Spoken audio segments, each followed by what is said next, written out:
I heard my husband say it before I even walked through the front door. The old woman's finally gone. Everything's hers now, and soon it'll be ours. I froze. My hand was still on the brass handle. The house smelled like lilies from the funeral, sweet, suffocating. And the voice on the other end of his call? My sister. I didn't move, didn't breathe. I just listened. Ryan's voice dropped lower, almost excited. 2 weeks. Once she signs, we're gone. A pause. Then a laugh. Soft. Cold. Not the man who held my hand at my mother's funeral just hours earlier. Not the man who kissed my forehead and told me I was strong. I stepped back slowly. My heels barely touched the marble floor. I didn't want him to hear me. I walked around the side of the house instead, through the garden, past the stone fountain my mother loved, and that's when I saw them, Ryan and Lily, too close, not grieving, not broken, just waiting. Lily had her hand on his arm, like she belonged there. He leaned in, whispered something. She smiled, not the nervous, twitchy smile I knew from her bad days. This one was calm, comfortable, like this had been going on for a while. I stood behind the hedges. My chest felt tight, not from crying, from clarity, because suddenly everything made sense. The late nights, the way he handled all the finances, the way Lily always showed up at the wrong time, always needing something, always looking at him just a little too long. I bit the inside of my cheek until I tasted blood. Don't walk out. Don't confront them. Not yet. Because the moment I do, they'll lie. They'll twist it. They'll make me sound crazy. No, I needed proof. I needed the truth. All of it. I walked back inside like nothing happened. Ryan was in the kitchen when I came in, pouring himself a drink. Scotch, 2 fingers, no ice, same as always. He turned, smiled. There you are. Thought you went upstairs. I needed some air, I said. My voice didn't shake. That surprised me. He walked over, kissed my cheek. I love you, he said. I smiled back. I love you too. And for the first time since I met him, I knew I was lying. That night, I didn't sleep. I lay there staring at the ceiling while he breathed next to me, slow, even, peaceful. Like he hadn't just planned to steal my entire life. Around 3 a.m, I slipped out of bed, took my phone, went into the bathroom, locked the door, and listened back to what I recorded, because yes, I recorded him. I didn't even remember pressing the button, but I did. 3 minutes and 40 seconds. His voice, clear, confident, talking about my money, my inheritance, my future, like it was already his. I sat on the cold tile floor, wrapped my arms around myself, and whispered one question out loud. How long? Because that was the part that scared me. Not the betrayal, not even the money. It was how easy it felt for them. Like this wasn't new, like I was the last one to find out. I opened my laptop, started searching. Trust lawyers, asset protection, private investigators. Every tab felt like stepping into a new version of myself, one that didn't trust, one that watched, one that prepared. Downstairs, I heard the floor creak. Ryan. Moving around the house, maybe getting water, maybe checking if I was still asleep. I held my breath, didn't move, didn't make a sound. And in that moment, sitting on that bathroom floor with my phone in my hand, I realized something I wish I had understood sooner. I wasn't grieving anymore. I was waking up. And whatever game they thought they were playing, they had no idea I had just stepped onto the board. But there was one thing I still didn't know. One thing that would change everything. Why my mother changed her will right before she died. 3 days later, I sat across from my mother's attorney, trying to keep my hand still on my lap. The office smelled like old paper and lemon polish. Sunlight cut through the blinds in thin lines. Dust floated in the air like it had nowhere else to go. Mr. Whitmore adjusted his glasses and looked at me carefully. "You don't have to rush this, Emily," he said. His voice was calm, measured. "I'm fine," I replied. I wasn't fine. Ryan sat beside me. His hand rested on my knee. Too heavy, too familiar. Lily slouched in the chair on my other side. She kept tapping her foot, fast, restless. Her eyes looked hollow. Withdrawal. I knew the signs. Mr. Whitmore opened the folder. Your mother updated her will 2 months before she passed. My chest tightened. 2 months. She knew she was dying, and she changed everything. He began reading. Every word landed like a stone. $47 million. In a protected trust. The vineyard, the house, the commercial building in San Francisco. All of it, left to me. I didn't look at Ryan, but I felt it. His fingers tightened slightly against my leg. Just a little. Enough. Then came Lily's part. $500,000, restricted. She wouldn't see a cent unless she stayed sober for 12 straight months. Silence filled the room. Then Lily laughed, sharp, bitter. "That's it?" she snapped. "That's all I get." Mr. Whitmore didn't react. "She documented your history, Lily. She made this decision based on that." Lily stood up so fast her chair scraped across the floor. "She gave up on me," she said. Her voice cracked. But her eyes? They weren't hurt. They were angry. At me. She pointed. "She gets everything, as usual." I opened my mouth, closed it, because nothing I said would matter. Ryan stood then, smooth, calm, the perfect mediator. Hey, let's not do this here," he said, placing a hand on her shoulder. She shrugged him off. "Don't touch me." But she didn't leave right away. She looked at him. Just for a second. A glance most people wouldn't catch. But I did, and something inside me went cold. She grabbed her purse and stormed out. The door slammed. Ryan sighed, ran a hand through his hair. "I should go check on her," he said, already moving. "Give her space," I replied. He paused, then smiled. That same practice smile, "I'll be right back." And then he was gone. The room felt different without him. Quieter, heavier. Mr. Whitmore took off his glasses. "Your mother was worried," he said. I looked up. "About what?" He hesitated. "About people around you." My heart skipped. Did she say who? "No," he said, "but she left something for you." I leaned forward. "What is it?" He glanced toward the door. "Come back tomorrow. Alone." Something about the way he said it made my stomach drop. Before I could ask more, the door opened. Ryan stepped back in. "She's in the car," he said, still upset. He looked between us. "Everything okay?" "Fine," I said quickly, too quickly.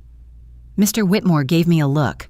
Not pity, not concern, something else, like he knew I wasn't safe. The drive home was quiet. Ryan kept glancing at me, waiting, watching, like he was trying to read my face. I stared out the window.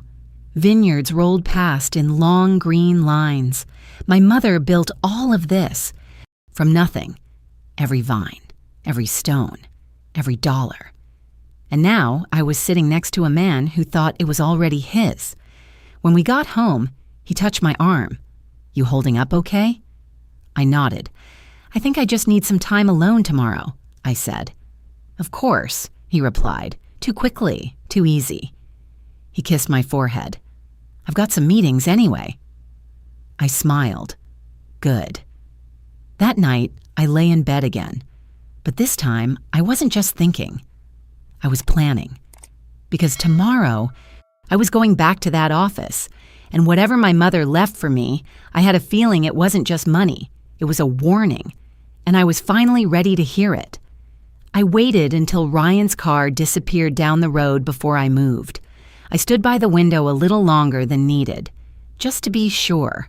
The house felt too quiet, too clean, like nothing bad could ever happen here. But I knew better now. I grabbed my keys, my phone, my mother's old scarf from the hallway hook. It still smelled like her perfume, soft, warm, familiar. I wrapped it around my neck without thinking. Then I left. The drive into town felt longer than usual. Every red light made my chest tighten. Every passing car felt like it was watching me. I kept replaying yesterday in my head, that look between Ryan and Lily, that pause, that silence that said too much. I pulled into the parking lot of Mr. Whitmore's office. Empty. Good. I walked in. He was already waiting. No assistant today, no background noise, just him and a locked door behind me. "You came alone," he said. "Yes." He studied my face for a second, then nodded. Good. That word landed heavy. He reached into his desk drawer, pulled out a small envelope, cream-colored. My name written in my mother's handwriting, my throat closed. I didn't take it right away. "She wrote this the night she signed the final documents," he said quietly. "Why didn't you give it to me yesterday?" "Because your husband was in the room." The word husband sounded wrong now, sharp, like something cracked. I finally reached for the envelope. My fingers shook, just a little. I opened it slowly. Inside was a single folded letter, and something else, a small black flash drive. My stomach dropped. I unfolded the letter. Her handwriting was steady. No fear, no hesitation. "Emily, if you are reading this, it means I was right to be careful." I felt the air leave my lungs. I kept reading. I didn't have proof at first, just instincts, but I trusted them. And I need you to trust yours too. Ryan is not who you think he is. My hands went cold. I sat down without realizing it. He started asking questions about the business, about accounts he should not have known existed, and Lily, she suddenly came back into your life at the same time. I swallowed hard. No, no, no, no. I watched them. Quietly. I didn't confront them. I waited. Smart. That was her. Always thinking ahead. The flash drive contains recordings, calls, meetings, things I wish I never heard. The room felt smaller, tighter. If you're reading this, I didn't have time to act, or I chose not to. That line hit me differently. Chose not to, because she was sick, because she knew her time was short, and she left it to me. Do not confront them immediately. People like this don't panic. They adapt. You need to be smarter. My grip tightened on the paper. Protect yourself first, then decide what kind of ending you want. I stopped reading.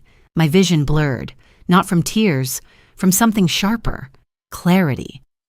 I looked up at Mr. Whitmore. "You knew," I said. "I suspected," he replied. "Your mother confirmed it. Why didn't she tell me?" He didn't answer right away. "Because you loved him," he said finally, "and she needed evidence, not a broken family without proof." That made sense. Too much sense. I looked down at the flash drive in my hand. Small, silent, but heavy, like it carried everything. "Can I use this legally?" I asked. "Yes," he said. Everything on it was obtained within legal limits. She was very careful. Of course she was. I stood up, slow, controlled. "What do I do now?" He met my eyes. "That depends on who you want to be when this is over." I nodded. Then I left. The drive home felt different, not heavy, focused. When I pulled into the driveway, Ryan's car was already there. So was Lily's. Of course. I turned off the engine, sat there for a moment, listening to my own breathing, slow, even. Then I slipped the flash drive into my pocket, stepped out of the car, and walked toward the house. This time, I wasn't walking in blind. I was walking in knowing exactly who I was dealing with, and they had no idea. Ryan was laughing when I opened the door. That sound hit me first, too relaxed, too normal. Lily's voice followed, softer, almost sweet. I stepped inside. They both turned. Ryan smiled like nothing had changed. "Hey," he said, "you're back early?" Lily gave me that careful smile, the one people use when they don't know where they stand, or when they know exactly what they're doing. "I needed some air," I said. My voice came out steady, better than I expected. Ryan studied me for half a second, then shrugged it off. "You okay?" "I will be." I walked past them, slow, controlled, every step measured. I could feel Lily's eyes on my back, sharp, watching. I went straight to the kitchen, set my keys down, poured myself a glass of water. My hand didn't shake. That surprised me. Behind me, I heard footsteps. Ryan. Of course. He always followed when something felt off. "You sure you're all right?" he asked. "Closer now? Too close." I turned, looked at him. Really looked this time. The lines around his eyes, the way his jaw tightened just slightly, the calculation behind that concern. "I just need a little time," I said. He nodded, reached for my hand. I let him, for a second. Then I pulled back. Not abruptly, just enough. A small shift, but I saw it. That flicker in his eyes. He noticed. "Good." "I was thinking," he said, trying to recover. "We should start organizing your mom's accounts soon. There's a lot to go through." There it was, too soon, too eager. My stomach turned, but I smiled. Soft, tired. "Yeah," I said. "I've been thinking about that, too." Lily walked in behind him, quiet, but not invisible. "I can help," she said. "You don't have to do this alone." I looked at her, held her gaze. She didn't look away, bold or desperate. Maybe both. "That's kind of you," I said. My tone stayed gentle, but something underneath it shifted. She felt it. I saw it in the way her fingers curled slightly at her side. Ryan jumped in quickly. "We're a team, Em," he said. "We'll handle everything together. We." That word used to feel safe. Now it felt like a trap. I nodded. Of course. Silence settled for a moment. Thick, uncomfortable. Ryan cleared his throat. "I've got a call in a bit," he said. "Lily was just stopping by. In my house, while I was gone." I almost laughed. Almost. Instead, I picked up my glass, took a sip, watched them both over the rim. "I'm glad she did," I said. Ryan blinked. "Didn't expect that. Yeah?" "Yeah," I said. "Family should stay close." Lily shifted her weight. Subtle. But I caught it. That word landed. Family. A reminder, or a warning. Even I wasn't sure yet. Ryan checked his watch. "I should take that call," he said. He leaned in, kissed my cheek. Same as always. Warm, familiar, fake. "I'll be in the office," he added. Then he left, just like that. The room felt different without him. Quieter, but heavier. Now it was just me and Lily, face to face. No buffer, no distraction. She crossed her arms lightly. Not defensive, just bracing. "You look tired," she said. "I am. A beat. You've been through a lot." I nodded. "I have." We stood there studying each other. Years of history between us. Childhood, fights, secrets. Now this. "Emily," she said softly, "if there's something you want to ask me." There it was. An opening. Or a test. I stepped closer. Slow. Close enough to see the tiny twitch near her eye. "You'd tell me the truth?" I asked. She didn't answer right away. That told me everything. But then she smiled. Small. Careful. Of course. I held her gaze. Longer than necessary. Then I smiled back. "Good," I said quietly, "because I'm about to start asking the right questions." Her breath hitched, just for a second, but I heard it, and that was enough, for now.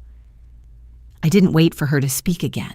I turned, walked out of the kitchen like I had all the time in the world, but inside, everything was moving fast, too fast. I went upstairs, closed the bedroom door behind me, locked it. That sound, click. It felt like control. Finally. I pulled the flash drive out of my pocket, stared at it for a second, then crossed the room, opened my laptop. My hands hovered over the keyboard, just for a moment, because I knew, once I pressed play, there was no going back. I plugged it in. A folder popped up. Simple, clean, too clean. Like someone organized it carefully. There were files, dates, labels, short, precise. My mother's style. I clicked the first one, audio. A few seconds of silence, then Ryan's voice. Clear, relaxed, too relaxed. She doesn't know anything yet. My heart stopped. I didn't breathe. Lily's voice came next, lower, tighter. You said that last time. A pause. I leaned closer to the screen. She's grieving, Ryan said. Now is not the time to push too hard. Push, too hard. My fingers curled into my palm. What about the accounts? Lily asked. Almost there, he replied. Once she signs, everything moves fast. Signs. Everything. I felt cold. Not shocked. Not anymore. Just cold. You promised, Lily said. I always deliver, Ryan answered. That tone, confident, arrogant, like he already owned everything. The recording ended just like that. No warning. I sat there, staring at the screen. My reflection stared back, but she looked different, harder, quieter. I clicked the next file. Video this time, grainy, taken from a distance, a cafe. Ryan sitting at a table, Lily across from him, too close, too comfortable, his hand on hers. Not accidental, not subtle, intentional. She didn't pull away. She leaned in. I watched the way they looked at each other, not like family, not like people who made a mistake, like partners, like a plan already in motion. I paused the video. My chest rose slowly, then fell. I closed my eyes, just for a second, because something inside me shifted. This wasn't betrayal anymore. This was strategy, calculated, layered, patient. They didn't just want my trust. They wanted control of everything. I opened my eyes again. No tears, none. That surprised me. I thought there would be tears. There weren't. Just clarity. I unplugged the drive, slid it back into my pocket. Then I stood up, walked to the mirror, looked at myself, really looked. You're not weak, I said quietly. The woman in the mirror didn't look weak. She looked awake. There was a knock on the door. Soft. Careful. Lily, of course. Emily, she called. Are you okay? Her voice sounded concerned, almost convincing. I walked to the door, unlocked it, opened it just enough. She stood there, arms loosely folded, eyes searching my face. I didn't mean to upset you earlier, she said. I studied her. Every detail, the way she held herself, the way she waited, measuring me, same as I was measuring her. You didn't, I said. She blinked. Didn't expect that. I just needed space, I added. She nodded slowly. Of course. A beat. Ryan's asking if you want dinner. I smiled, small, controlled. Tell him yes. Her eyes flickered, just a little. Okay. She turned to leave, then hesitated, looked back. If there's anything you want to talk about, I tilted my head slightly, met her gaze. I know, I said. She left. I closed the door again, leaned back against it. And for the first time, I didn't feel like the victim. I felt like the only one in the room who knew the truth, and that changed everything. Dinner smelled like rosemary and butter, comfort food, the kind my mother used to make on Sundays. Ryan set the plates down like nothing had changed, like this was just another night. Lily poured wine, careful, precise. She always did things like that, controlled. I sat down, folded my napkin, placed it on my lap. My hands were steady. That mattered. Ryan watched me, not obvious, but I felt it, waiting, measuring. "Steak okay?" he asked. "Perfect," I said. My voice didn't betray anything. He smiled, relieved. Lily took her seat across from me, her fingers wrapped around the glass. But she didn't drink yet. Smart. We started eating, knives against plates, soft clinks. The sound filled the silence. Ryan cleared his throat. "I was thinking," he said, "maybe we should meet with an advisor this week." There it was again, the push, gentle but constant. "For the estate?" I asked. "Yeah." He leaned back slightly, relaxed posture, but his eyes stayed sharp. "It's a lot to manage alone." I nodded slowly, chewed, swallowed. "I agree," I said. Both of them looked up, at the same time, too quick, too synchronized. "I just don't want to rush anything," I added. Ryan's jaw tightened, barely noticeable. But I saw it. "Of course," he said. "Too smooth. We'll go at your pace." Lily finally took a sip of her wine. Her shoulders relaxed a little. They thought they still had control.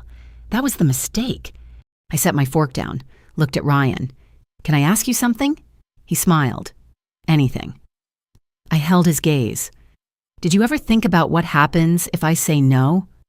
Silence. It dropped heavy. Lily froze, wine glass halfway to her lips. Ryan blinked, just once. Then he leaned forward. "Eliza," he said softly, "why would you say no?" I shrugged. Simple. Honest. Because it's mine. There it was. The truth. Plain. Clear. No emotion. Just fact. Ryan's eyes darkened. Just for a second. Then the smile came back. "We're married," he said. "That means something." "It does," I agreed. I let that sit. Then I picked up my fork again, took another bite. Like the conversation meant nothing, but inside I was counting. Every reaction, every shift, every crack. Lily set her glass down, too hard, a small sound, sharp.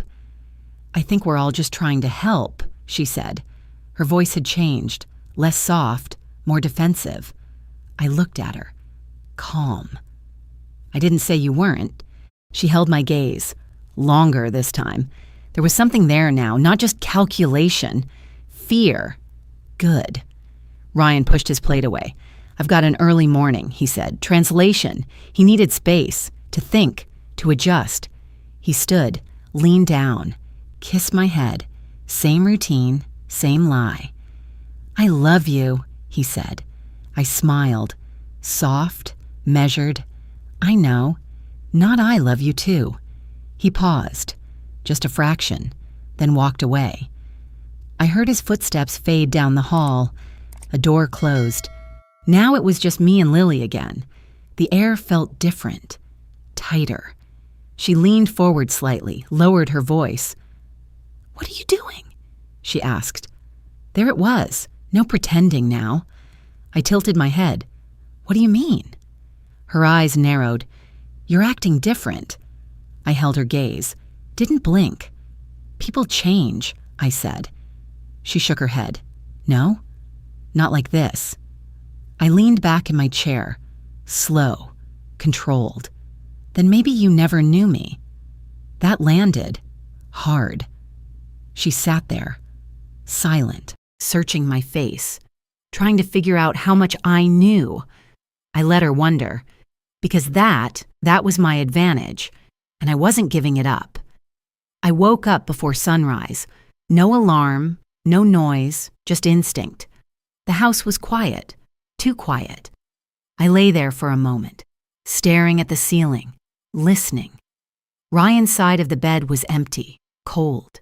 That told me everything. I sat up slowly, wrapped my robe around me, walked to the window. His car was gone. Early. He never left early. Not without saying something, unless he didn't want to explain. I exhaled slowly. Then I moved, down the hallway past his office. The door was closed, locked. I tried the handle anyway. Nothing, of course. I stood there for a second, thinking. Then I kept walking. Kitchen, coffee, routine. I needed that. The machine hummed softly, normal sound, grounding. I poured a cup, held it between my hands, warm, real, something I could control. Footsteps behind me. Lily. She looked tired, eyes slightly swollen. Did she sleep at all? Or was she thinking too? Morning, she said. Careful again, always careful. Morning. I took a sip, watched her over the rim. She hesitated, then walked closer. I didn't hear Ryan leave, she said. Lie or test. Neither did I replied. She nodded, but her shoulders stayed tense. He had an early meeting, she added. I raised an eyebrow slightly. Oh? She caught it, too late. He mentioned it last night, she said quickly. I smiled, soft, neutral. He didn't mention it to me. Silence, heavy. She looked away first. That mattered. I set my cup down, slow. I have something to do today, I said. Her head snapped back up. What kind of something? Too fast, too interested. I let that sit for a second, then shrugged. Just paperwork. That word again. Paperwork. I saw the shift. Her breathing changed, subtle, but real. Do you want help? She asked. Of course she did. No, I said gently. I think I need to do this alone. She studied my face, trying to read me, trying to find the edge. But I didn't give her one. Not today. Okay, she said. But her voice wasn't steady. Good. I grabbed my keys, my bag, the flash drive still inside, and I left. This time, I didn't go straight to Mr. Whitmore. I drove past his office, kept going. 2 blocks down, private investigator, small office, discreet, no big sign. Just a name on the door, Thomas Keller. My mother had written it in the margin of one of her notes. I remembered. Now I knew why. I walked in. He looked up, mid-50s, sharp eyes, didn't smile.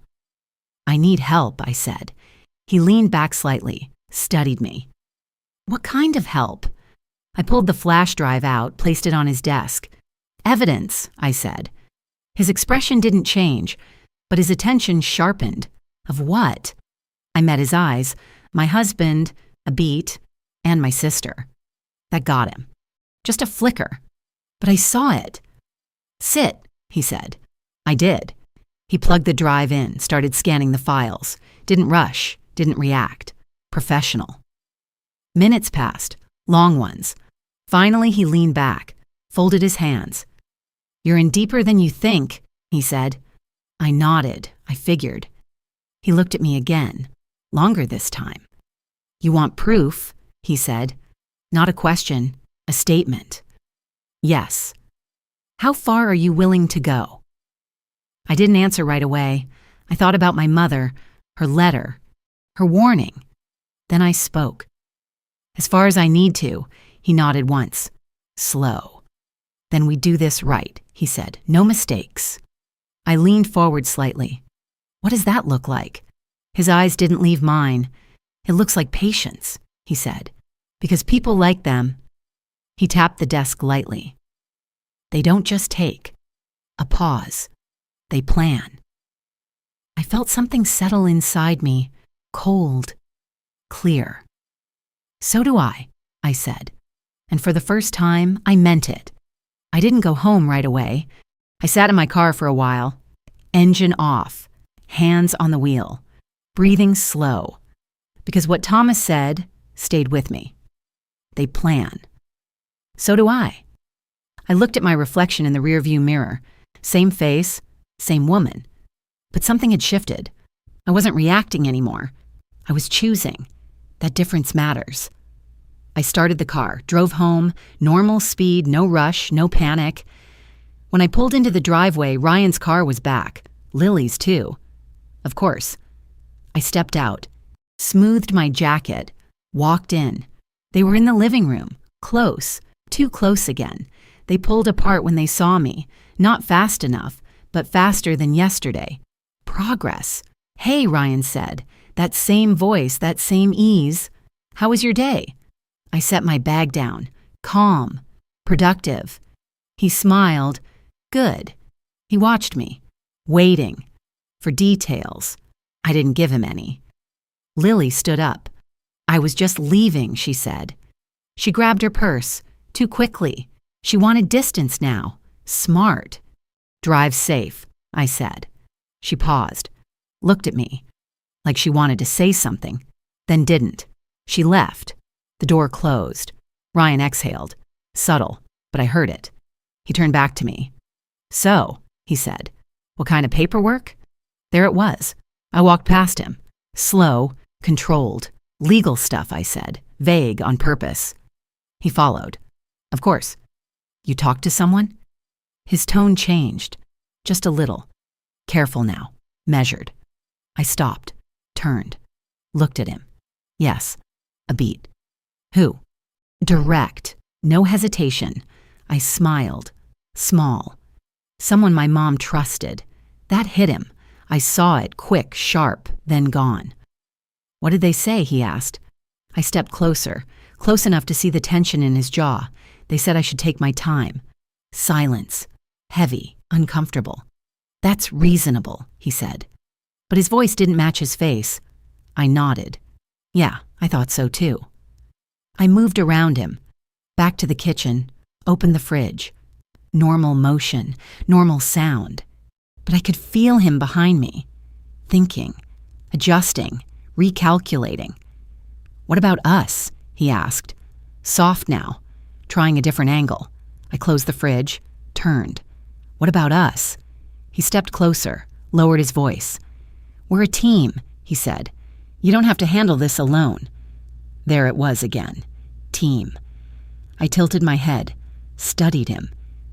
You really believe that? I asked. He didn't hesitate. Yes. Too fast, too sure. I held his gaze. Long. Let the silence stretch. Then I nodded. Good. I stepped past him, back toward the hallway. Because I'm going to need you to prove it. That stopped him. I heard it in the way his breathing changed. What does that mean? He asked. I didn't turn around. It means, I said calmly, no more pushing, a beat, no more rushing, another step, and no more secrets. That one landed hard. I reached the stairs, paused, then looked back. He was standing there, still, watching me, trying to read me, trying to figure out how much I knew. I gave him nothing, just a soft smile. Then I went upstairs, closed the door behind me, and for the first time I felt like I was ahead of him, not by much, but enough. And in a game like this, enough is everything. I didn't sleep that night. I lay in bed, eyes open, listening. Every sound felt louder, the floor creaking, a door closing, footsteps in the hallway. Ryan moved around downstairs longer than usual, not relaxed, not casual. Restless, good. That meant I got under his skin. Around midnight, I heard his office door close, then silence, heavy, final. I turned onto my side, stared at the wall, and made a decision. The next morning, I didn't wait for him. I got up early, dressed, simple, clean, neutral colors, nothing emotional. I went downstairs. Ryan was already in the kitchen, coffee in hand, tie loose, eyes tired. He looked up, surprised. You're up early, he said. I have somewhere to be. His grip tightened around the mug. Where? I poured myself coffee, took my time, let the silence stretch. Meeting, I said. With who? Direct again, always pushing. I looked at him, calm. Someone who helps me protect what's mine. That word again, mine. It hit him. He tried to hide it. Didn't quite succeed. Emily, he started. Eliza. I corrected softly. That stopped him. A small thing, but it mattered. My name is Eliza.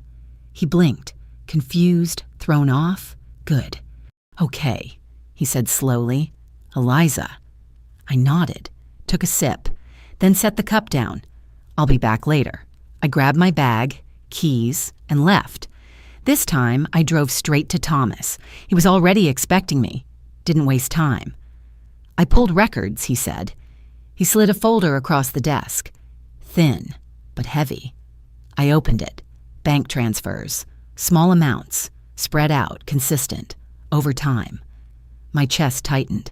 How much? I asked. Enough, he said. Not enough to trigger alarms, but enough to matter. Smart. Slow theft. Quiet. Careful. I flipped another page. A name. Not Ryan, not Lily. Another account. Offshore. I looked up. What is this? He leaned forward. That's where it's going. My stomach dropped. They're moving money already? He nodded. Testing the system. Seeing what you notice. I exhaled slowly. They think I'm not paying attention. He didn't smile. But you are. I closed the folder. Pressed my hand against it. Grounding. What's the next move? I asked. He held my gaze. We gather more. Or you confront them, he said. But that ends the game fast. I shook my head. No, too fast, too clean, too easy. They don't get an easy ending. He studied me. Long. You're not just trying to protect yourself, he said. No. I leaned forward. I'm making sure they never do this to anyone else. That was the truth. Not just anger, not just revenge. Accountability. That mattered. He nodded once.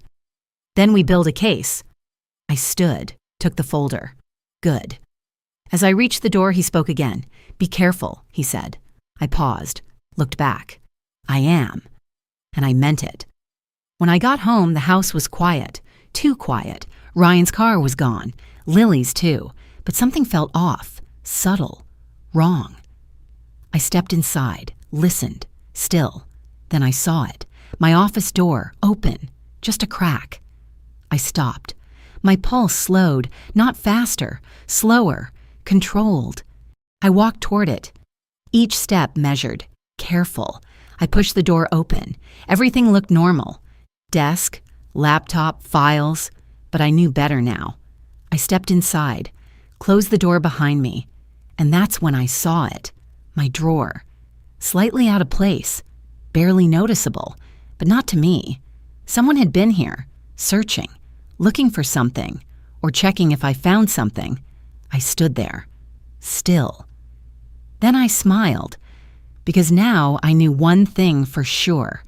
They were getting nervous, and nervous people make mistakes. I didn't touch the drawer right away. I stood there, let the room settle around me, because rushing now would be a mistake. They had already been here. That meant they were watching for reactions. So I gave them none. I walked to the desk, slow, calm. Opened the drawer like I always did. No hesitation, no surprise. Inside, everything looked the same. Pens, old receipts, a notebook. But the alignment was off. Barely, just enough. I closed it again, gently. Then I sat down, opened my laptop, typed random emails, clicked through files. Routine. Normal. Let them think I noticed nothing. That mattered. After 10 minutes, I stood up, left the room, like it didn't mean anything. But inside, everything was clicking into place. That evening, Ryan came home earlier than usual. He walked in with energy. Too much. Forced. Hey, he said. I picked up dinner, takeout bags in his hands, smiling like he was fixing something. I looked at him, measured. Thanks. We ate at the kitchen counter, not the dining table. He chose that. Casual. Less pressure. Smart move. But I saw through it. Halfway through the meal, he leaned back, watched me. You've been quiet, he said. I've been thinking. About what? I wiped my hands. Set the napkin down. Trust. That word landed. He didn't move, didn't blink. Okay, he said slowly. What about it? I met his eyes. Do you think trust is something people earn or something they pretend to have until they don't need to anymore? Silence. Heavy. Sharp. His jaw tightened. Just a little. That's a strange question, he said. Is it? I tilted my head, watched him carefully. I don't think so. He leaned forward, hands clasped. Is this about something specific? There it was. Fishing. Careful now. I shook my head. No. A beat. Just something I've been thinking about. He studied me. Longer this time. Trying to find cracks. Trying to confirm what I knew. I didn't give him anything. Not a single inch. Finally, he leaned back. Trust takes time, he said. That's true. I nodded. And it takes honesty. Another beat. His eyes flickered. Just for a second. But I caught it. Then Lily walked in. Timing. Always perfect. She looked between us, felt the tension immediately. What did I miss? She asked. Ryan smiled. Too quick. Nothing. Lie. Obvious now. I stood, picked up my plate, walked to the sink, water running, sound filling the silence. Lily stepped closer. You okay? She asked softly. I turned, looked at her. Really looked. You tell me. That stopped her. Completely. She froze, just for a second, then forced a smile.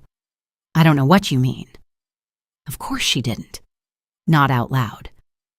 I dried my hands, set the towel down. You will, I said quietly. Then I walked past her, back toward the stairs. Behind me, I could feel it.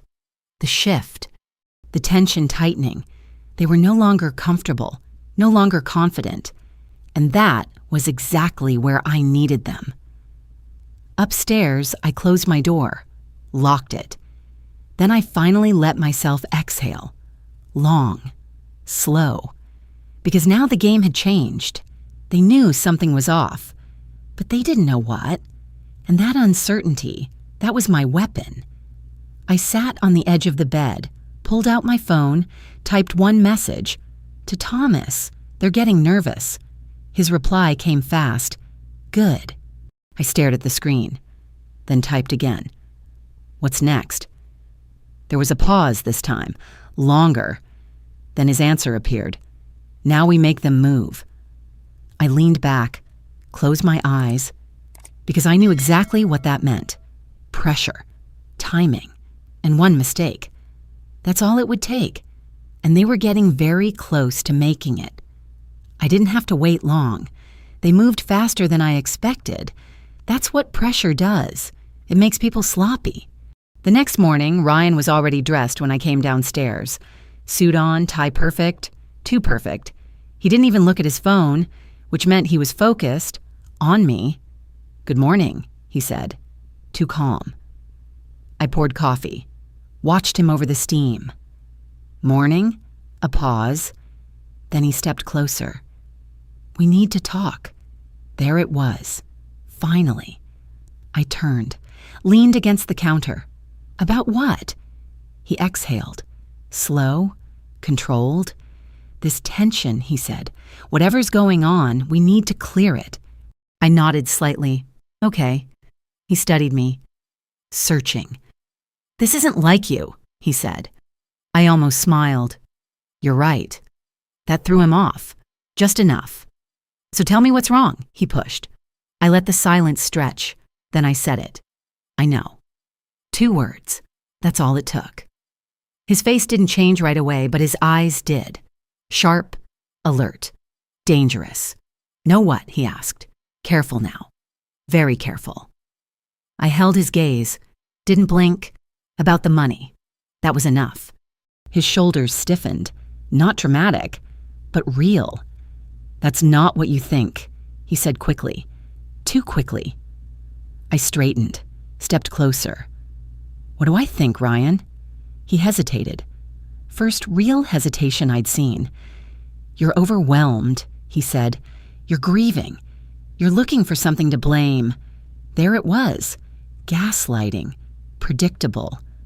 Almost disappointing. I shook my head slowly. No. A beat. I'm looking at facts. He opened his mouth, closed it, recalculating. I saw it happening. Right in front of me. That's when Lily walked in. She froze instantly. She knew. She felt it. What's going on? She asked. Ryan didn't answer. He couldn't, so I did. We're having a conversation, I said calmly. She stepped closer, careful, eyes moving between us. About what? I smiled, soft, controlled, about honesty. That word hit both of them, hard. Lily's fingers tightened around her sleeve. Ryan's jaw locked. Emily, Lily started. Eliza, I corrected again. This time sharper, more final. Silence dropped, heavy, permanent. My name is Eliza, I repeated, and I think it's time we all start using the right names for things. Ryan stepped in, protective now, or controlling. Hard to tell. You're making a mistake, he said. I looked at him, really looked, and for the first time, I didn't see power. I saw fear.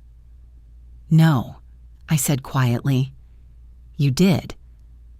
I reached into my bag, pulled out the folder, set it on the counter.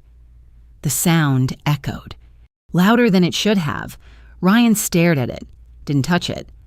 Open it, I said. He didn't move. Lily looked like she might run, or break, or both. Go ahead, I added.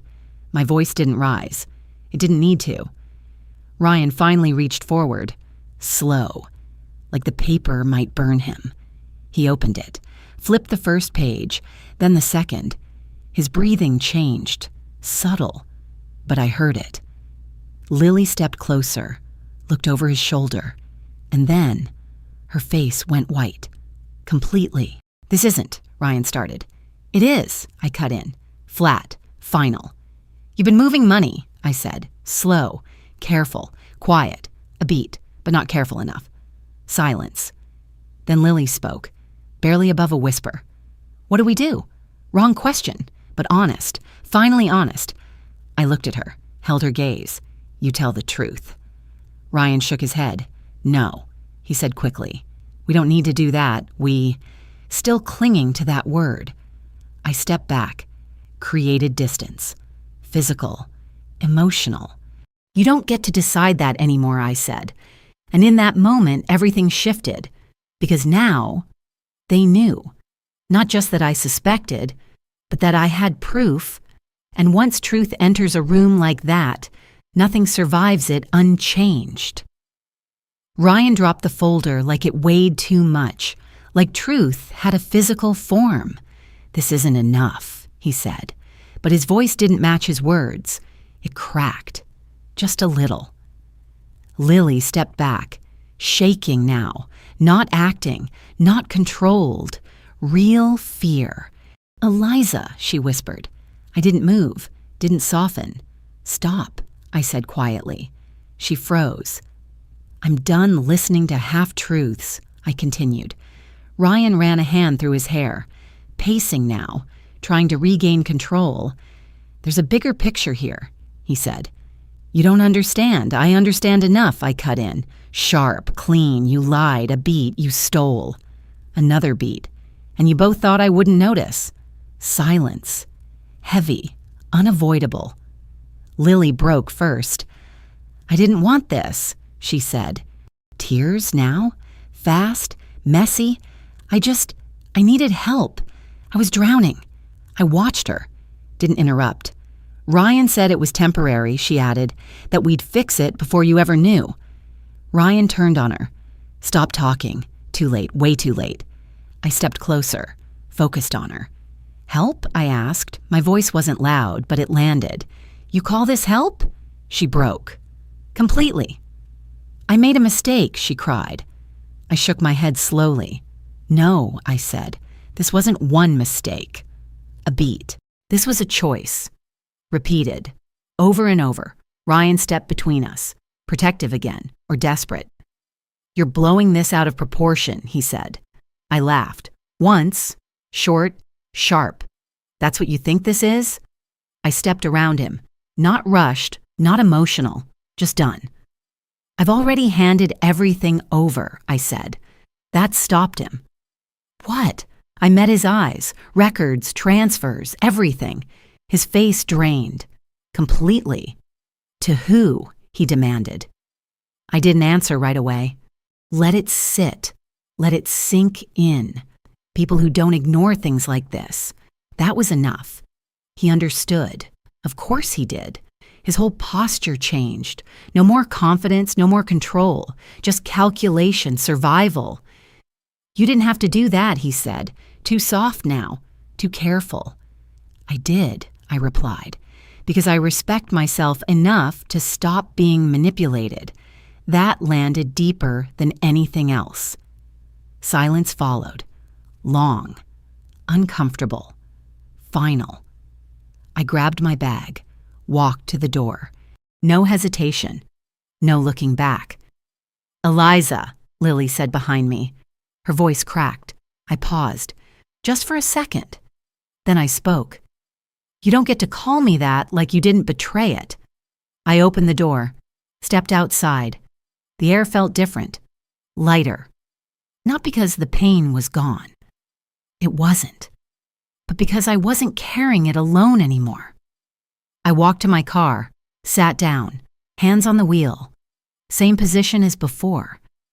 But everything had changed. I wasn't the woman who walked into that house blind. I was the one who walked out knowing her worth, knowing her boundaries, knowing her power. And that matters more than anything they tried to take. I started the engine, pulled away, didn't look back. Because some chapters, you don't close. You walk away from them. And if you've ever been in a moment like this, where something feels wrong, trust that feeling. Don't ignore it. Don't explain it away. Because your intuition isn't there to scare you. It's there to protect you. And if this story hit you in any way, if you've ever been underestimated or betrayed by someone you trusted, stay. Share your story. Or just say you're here. Because healing doesn't start when everything is perfect. It starts when you finally choose yourself.